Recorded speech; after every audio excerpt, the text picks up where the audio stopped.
کہ مذہب بھی ایک قانون ہے جو اللہ کا بنایا ہوا ہے. قانون ہمیشہ کمزوروں کے لیے بنایا جاتا ہے، ویکر سیکشن کے لیے بنایا جاتا ہے، اس لیے کہ مضبوط، طاقتور، پاورفل لوگ جو ہوتے ہیں وہ ہمیشہ قانون توڑنے کی فکر کرتے ہیں، قانون کو وائلیٹ کرتے ہیں، قانون کو بگاڑتے ہیں. اور کمزور جو ہے وہ ہمیشہ قانون کی دہائی دیتا ہے. جس کے بعد جتھا ہے، دولت ہے، انہوں نے چھین لو، دیکھا جائے گا جو کچھ ہوگا. وہ اپنا قانون خود چلاتا ہے طاقت کے زور پر. اور کمزور ہے وہ پولیس کو پکار رہا ہے. تو پولیس کو کیوں پکار رہا ہے؟ اس لیے کہ کمزور ہے. اور جو طاقتور ہیں وہ اپنے علاقے میں پولیس کو گھسنے نہیں دے رہے ہیں، اس لیے کہ طاقتور ہیں. تو عزیزان گرامی، مذہب ہو یا قانون ہو ہمیشہ ویکر سیکشن کے لیے ہوتا ہے، اور اسی لیے طاقتور جو ہیں وہ اس کی مخالفت کرتے ہیں. چنانچہ جب اسلام آیا تو وہ بھی کمزوروں کا مددگار بن کے آیا، غریبوں کا مددگار بن کے آیا، غلاموں کا مددگار بن کے آیا، کنیزوں کا مددگار بن کے آیا، سماج کا جو پسماندہ طبقہ تھا، جو کچلا ہوا طبقہ تھا، اس کا مددگار بن کے آیا. نتیجہ یہ ہوا کہ جب رسول نے اپنا میسج دیا تو جو جتھے والے تھے، جو سردار تھے، جو بڑے لوگ تھے، انہوں نے مخالفت کی. جو کمزور تھے انہوں نے اسلام کو قبول کیا. اس لیے کہ کمزوروں کو اس میں اپنی نجات دکھائی دے رہی تھی، اس لیے انہوں نے قبول کیا. بڑے والوں کو اپنی بڑائی خطرے میں دکھائی دے رہی تھی، اس لیے انہوں نے مخالفت کی. غور کیا آپ نے؟ یہ ہے مذہب کہ کمزور کی مدد کی جائے، غلام کی مدد کی جائے. اور رسول اللہ نے خالی تھیوریاں نہیں بتائیں، پریکٹیکل پیش کیا. جس وقت مسجد النبی بن کے تیار ہوئی تو مسلمانوں کی خوشی کا عالم نہ پوچھئے کیا تھا. ظاہر ہے کہ مدتوں کے بعد ایک ایسا وقت آیا جب وہ اپنی جگہ کے اوپر کھل کے عبادت کریں اور کوئی ان کی عبادت میں خلل انداز ہونے والا اور روکنے ٹوکنے والا نہ ہو. تو اب ظاہر ہے کہ سرور کائنات خود موجود تھے تو نماز تو وہی پڑھائیں گے، لیکن مسجد میں سب سے بڑا عہدہ تو پیش نماز کا ہوتا ہے، وہ ٹھیک ہے، لیکن مسجد میں ایک عہدہ اور ہوتا ہے پیش نماز کے بعد، اور وہ مؤذن کا عہدہ ہے کہ اذان کون دے گا. وہ مؤذن کا عہدہ ہے کہ اذان کون دے گا. تو اب ہر ایک کو فکر تھی کہ مسجد تو بن گئی، اچھا پیش نمازی کے لیے کوئی سوال ہی نہیں، رسول موجود ہیں تو نماز تو وہی پڑھائیں گے، انہی کا حق ہے. لیکن اب سوال یہ ہے کہ ایک ہی پوسٹ بچتی ہے اور وہ ہے پیش نماز، وہی مؤذن کی پوسٹ. تو یہ کون مؤذن ہوگا؟ اذان کا عہدہ کسے ملے گا کہ جا کے مسجد النبی میں حضور کے نماز کے پڑھانے سے پہلے پانچوں وقت اذان دیا کرے. آج کا سماج کم تنخواہ ملنے کی وجہ سے ہو سکتا ہے مؤذن کو کچھ کم مرتبے کا سمجھے، لیکن اس وقت کا مؤذن ہاں، آج جب ہم تنخواہ کی بنیاد پر مرتبہ قائم کرتے ہیں تو مؤذن کی تنخواہ غریبوں کی قلیل ہوتی ہے، تھوڑی سی ہوتی ہے. لہذا لیکن اس زمانے کا مؤذن، پہلا مؤذن اسلام کا، کہ مسجد النبی بن کے تیار ہوئی ہے. اب اس مسجد میں جو اذان ہوگی تو کون اذان دے گا؟ اچھا ظاہر ہے کہ جس کو حضور حکم دیں گے وہ اذان دے گا، جس کو حضور حکم دیں گے وہ اذان دے گا، اور حضور اسی کو حکم دیں گے جس کے لیے اللہ کی مرضی ہوگی۔ اس لیے کہ جو بغیر وہی کلام نہ کرے، جب تک بولے گا نہیں کہ تم اذان دو، اس وقت تک کیسے اذان دے گا؟ تو اذان کا آرڈر دینے کے لیے بولنا ضروری ہے، اور یہ بولتا نہیں جب تک وہی ہوتی نہیں ہے۔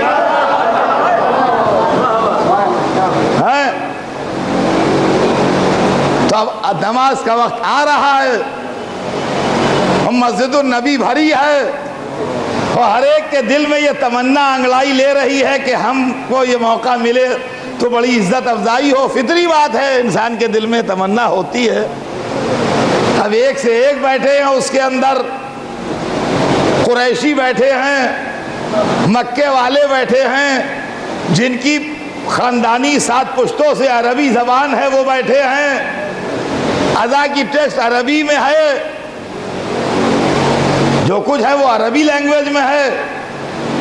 خاندانی لوگ، گورے چٹے لوگ، سردار لوگ، عربی بولنے والے لوگ سب امید میں ہیں کہ شاید انہیں چانس ملے، شاید انہیں چانس ملے، شاید انہیں چانس ملے۔ اذان کا وقت قریب آیا، رسول نے مجمع پر نظر ڈالی، کونے میں سر جھکائے ہوئے ایک حبش کا غلام بیٹھا ہے جس کا رنگ کالا ہے۔ مسجد کے گوشے میں ایک کالے رنگ کا غلام بیٹھا ہے جو عرب بھی نہیں ہے، جس کا رنگ بھی کالا ہے، جو آزاد بھی نہیں ہے، یعنی سماجی اعتبار سے کئی ڈگری نیچے ہے۔ غلام ہے، ایک مائنس پوائنٹ کالا ہے، دوسرا مائنس پوائنٹ نان عرب ہے، تیسرا مائنس پوائنٹ، مگر مذہب نہ رنگ دیکھتا ہے، نہ نسل دیکھتا ہے، نہ غلامی و آزادی دیکھتا ہے، وہ دل میں ایمان کی چمک دیکھتا ہے۔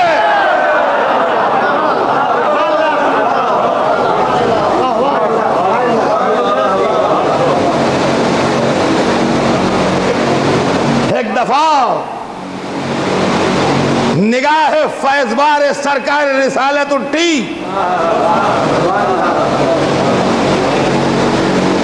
اور مسجد میں لوگوں کو دیکھتے دیکھتے بلال حبشی بجا کے ٹھہر گئی۔ وہ زبان جو بغیر وہی حرکت نہیں کرتی، اس زبان نے حرکت کی، اور وہ صدا جو مشیت رب کی ترجمان ہے وہ بلند ہوئی اور فرمایا بلال اذان دے۔ یہ ہے مذہب۔ عرب بیٹھے رہ گئے، نان عرب نے اذان دی، گورے بیٹھے رہ گئے، کالے نے اذان دی، آزاد بیٹھے رہ گئے، غلام نے اذان دی، بلال مازنے پہ گئے، آواز گونجی، ایمان میں ڈوبی ہوئی، اللہ اکبر۔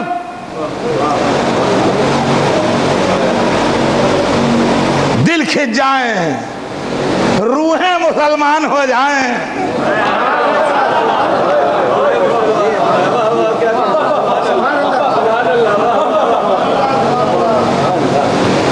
یہ ہے مذہب۔ ساری دیواریں گر گئی ہیں۔ رسول نے جو نئی مسجد بنوائی ہے اس میں بلال اذان دے رہے ہیں۔ ظاہر ہے کہ فارنرز جب بولتے ہیں تو کچھ لفظوں کے پروننسیشن میں فرق ہوتا ہے، لفظوں کے پروننسیشن میں فرق ہوتا ہے۔ کوئی عرب آن کے اردو بولے تو کچھ کچھ جیسے ہم بولیں گے ویسے نہیں بولے گا، کچھ فرق ہوگا. ہم جب عربی بولیں گے تو ویسے نہیں بولیں گے جیسے وہ بول رہا ہے، کچھ تلفظ میں فرق ہوگا. جب کوئی انگریز آن کے اردو بولے گا تو اس کے اندر کچھ فرق ہو جائے گا. وہ تو پورا یہ فیلالوجی ہے، ڈپارٹمنٹ ہے پورا اس کا، لنگوسٹکس کے اندر آتی ہیں یہ سب چیزیں. تو اس کا پورا ایک سبجیکٹ ہے، مجھے وہ سبجیکٹ اس پر دہرانا نہیں ہے. لیکن بہرحال اب عرب جو ہے وہ اگر کہے گا بھی کہ روٹی پکی تو روٹی نہیں کہہ پائے گا، وہ کہے گا روٹی پکی، روٹی نہیں کہہ پائے گا کبھی عرب، وہ روٹی کہے گا. چٹے نہیں نکلے گا اس کے منہ سے. اور جب انگریز کہے گا کہ لڑکی روتی ہے تو وہ ہمیشہ یہی کہے گا کہ لڑکی روٹی ہے.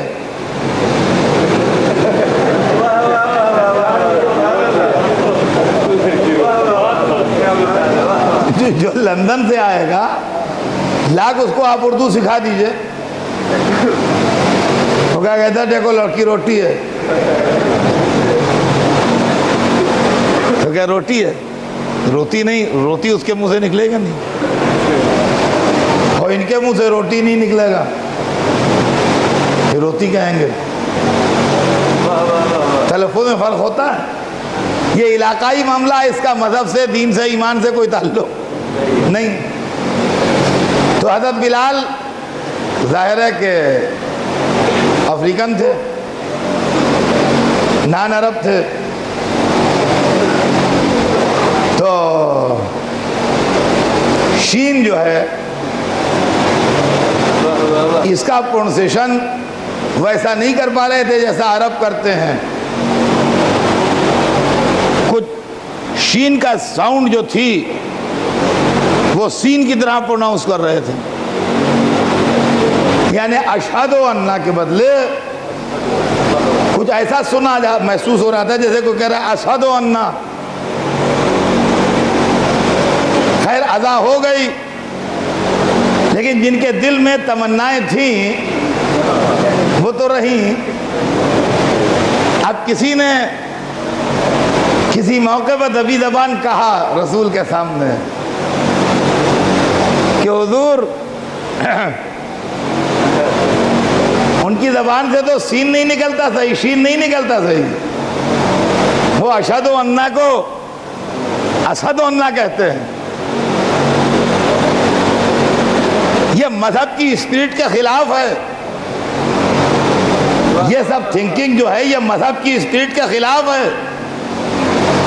اعتراض کرنے والے کو رسول نے دیکھا، مزاج رسالت بدلا، کہا کیا سین شین کی بحث میں لگے ہو؟